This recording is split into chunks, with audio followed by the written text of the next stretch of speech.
தமிழுக்கான முக்கியத்துவத்தை குறைத்துவிட்டு இன்னைக்கு எங்களை தமிழின துரோகின்னு சொல்கிறாங்க.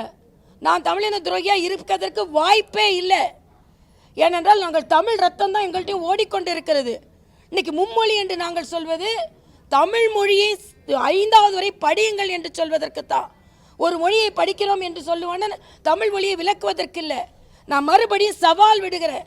இந்த தமிழிசை 5வது வரைக்கும் தமிழ் மீடியத்தில் படித்தேன்.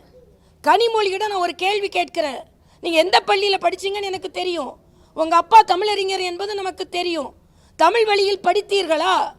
அப்போ நீங்கள் பின்பற்றாததை நீங்கள் தமிழ் வழியில் படிக்கவில்லை, ஆனால் தமிழை பாதுகாக்கிறேன் என்று எப்படி சொல்வீங்க? இந்த கேள்வியை நான் நேரடியாக வைக்கிறேன். கலைஞர் குடும்பத்தில் எத்தனை பேர் தமிழ் வழி கல்வி கற்றார்கள்? நான் கற்றேங்க. எங்கள் அப்பா கட்டாயப்படுத்தி என்னை 5வது வரை தமிழில் தான் படிக்கணும்னு தமிழ் மீடியத்தில் படிக்க வச்சாங்க.